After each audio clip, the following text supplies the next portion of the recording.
Bonsoir à tous. Vous suivez le flash d'information de RTI2, la chaîne la plus proche de vous. En société, la rumeur circule depuis sur l'affaire de l'éducatrice qui a été battue par une parente d'élèves au lycée Sainte-Marie de Cocody. Selon les informations en provenance de cet établissement des silences, c'est depuis la semaine dernière qu'une élève prend des timbres pour un total de 23 000 francs CFA dans le cadre des ventes bénévoles pour le compte de la Fondation Raoul Follereau. Mais au lieu de ramener l'argent comme toutes les autres élèves, elle ramène seulement 3 000 francs CFA aux éducatrices.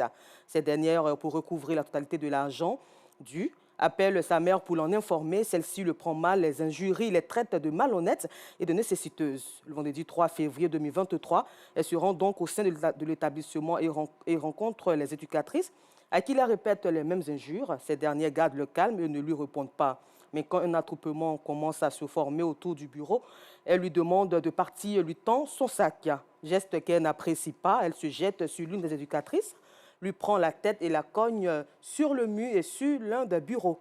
La seconde qui s'interpose reçoit également quelques coups. Leurs collègues qui accourent réussissent à maîtriser l'assaillante et la conduisent vers la sortie. Chemin faisant, le groupuscule rencontre la surveillante générale.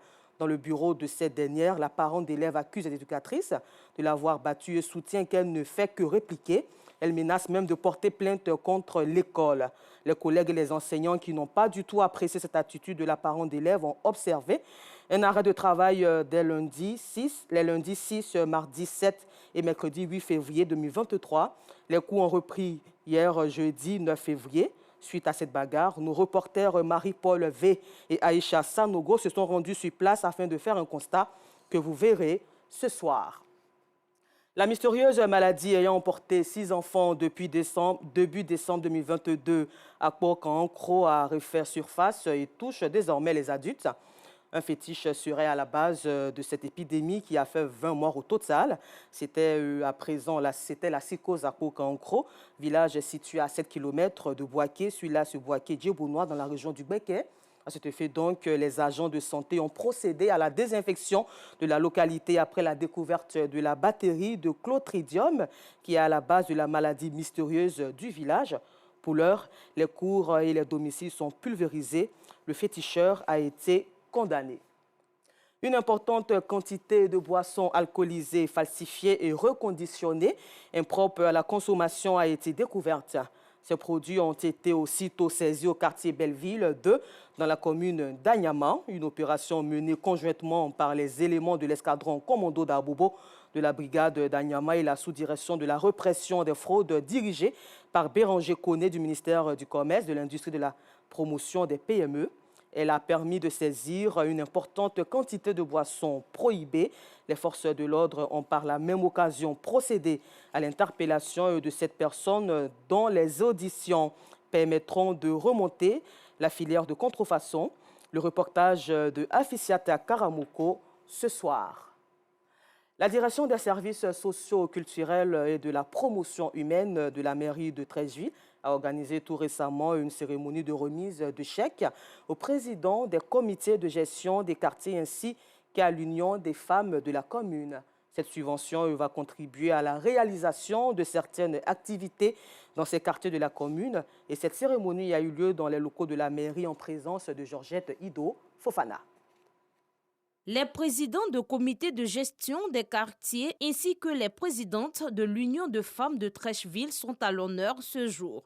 Ils reçoivent leurs subventions au titre de l'année 2022. Cette somme va contribuer au bon déroulement de leur programme d'activité. Nous sommes censés faire la propriété des choses de nos différents quartiers. Nous sommes ravis de recevoir cette subvention-là qui va nous aider à mener à bien la mission qui nous a été assignée auprès des populations de Treichville. C'est un sentiment de joie qui m'anime. Ça va nous aider beaucoup dans nos activités, dans nos différentes activités. Le maire a toujours été aux côtés de la population. Plus des chèques, les bénéficiaires reçoivent aussi des mégaphones, outil qui permettra de passer des informations plus aisément. Ces mégaphones-là vont nous servir justement à alerter les populations quand il y a une activité. Parce que là, on a fait des activités à tue-tête, on n'avait pas de mégaphones. C'est une demande qu'on a faite depuis l'année dernière. Parce que quand on fait une activité, il faut qu'on passe, il faut qu'on sillonne les quartiers pour pouvoir alerter les populations. Vraiment, ça aussi, c'est bien arrivé. Ces dons de la mairie de Treichville à l'intention des comités de gestion des quartiers visent à contribuer au bien-être de ces populations. Au niveau du conseil municipal, nous avons mis des instances qui nous permettent d'avoir une démocratie locale participative.